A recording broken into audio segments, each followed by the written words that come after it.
Assalamualaikum warahmatullahi wabarakatuh. Perkenalkan, nama saya Muhammad Noval Abian. Di sini saya, Wuldari Fandi, Muhammad Zamzam, Muhammad Ardiansyah, dan Rehan Fahru Rozi akan menyampaikan sebuah materi yang berjudul Biografi Tokoh Penyebar Islam dan Pendiri Organisasi Islam di Indonesia. 1. Syekh Abdul Rauf As-Singkili. Beliau bernama asli Abdul Rauf Al-Fansuri yang lahir di kota Singkil.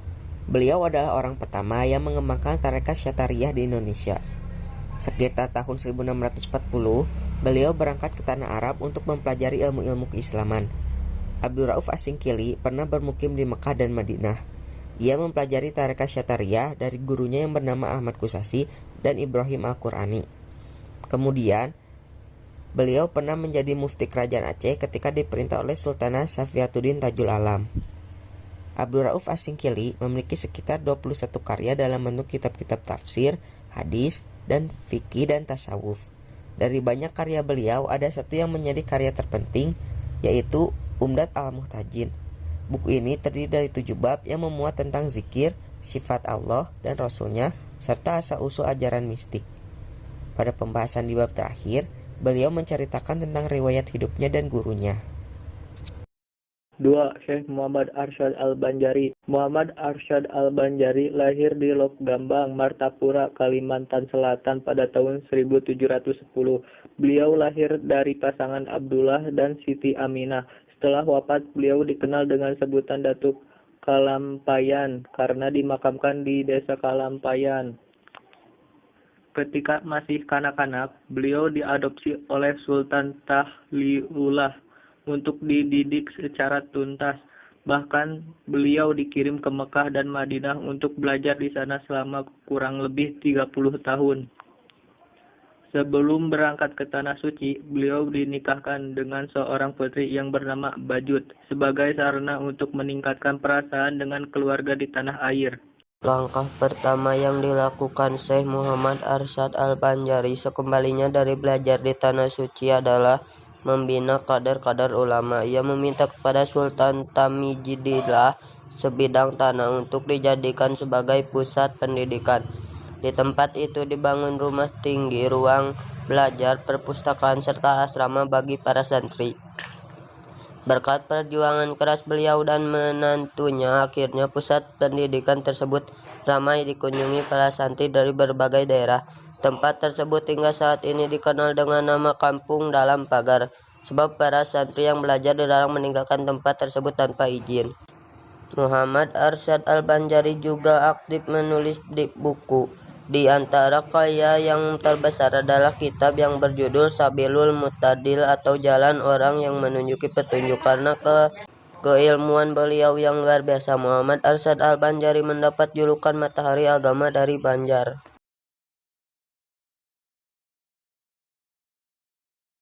1.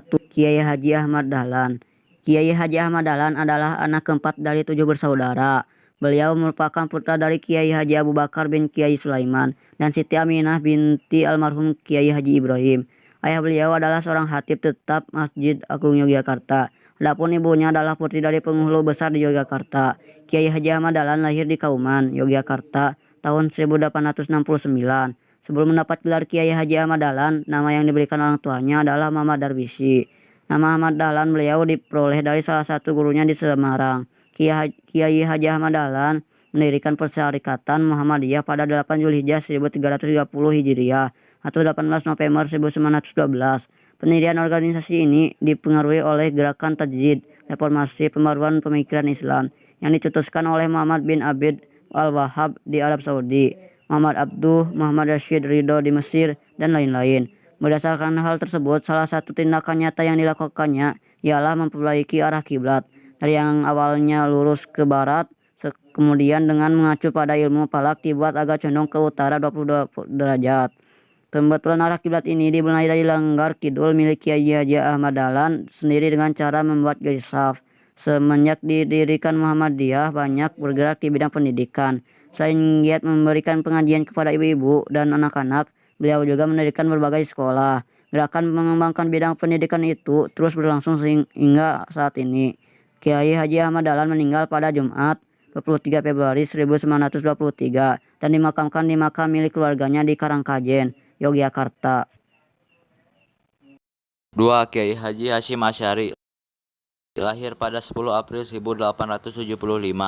Ayah beliau bernama Kiai Asy'ari, pemimpin pesantren keras yang berada di selatan Jombang.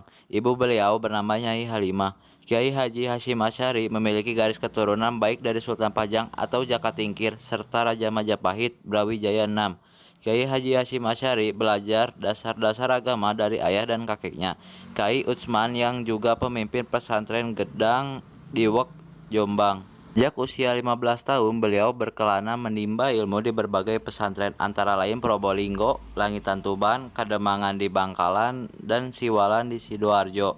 Pada tahun 1899, sepulangnya dari Mekah, Kiai Haji Hasyim Asy'ari mendirikan pesantren Tebu Ireng yang kelak menjadi pesantren terbesar dan terpenting di Jawa pada abad ke-20. Pada 31 Januari 1926, Kiai Haji Hasyim Asy'ari menjadi salah satu pemrakarsa berdirinya Nahdlatul Ulama atau NU yang berarti kebangkitan ulama. Kiai Haji Hasyim Asy'ari wafat pada 25 Juli 1947 atau bertepatan dengan 7 Ramadan 1366 Hijriah dan dimakamkan di kompleks Pondok Pesantren Tebu Ireng, Jombang, Jawa Timur. Kesimpulan dari penjelasan tadi dapat disimpulkan bahwa mereka merupakan pahlawan bagi kemajuan Islam di Indonesia karena jasanya dalam mengembangkan berbagai bidang sangat berpengaruh. Jadi sepatutnya kita menghargai dan meneruskan perjuangan mereka karena sebagaimana yang dikatakan Insinyur Soekarno bahwa bangsa yang besar adalah bangsa yang menghormati jasa para pahlawannya. Sekian materi yang bisa kita sampaikan. Mohon maaf jika ada kesalahan dalam pengucapan. Wassalamualaikum warahmatullahi wabarakatuh.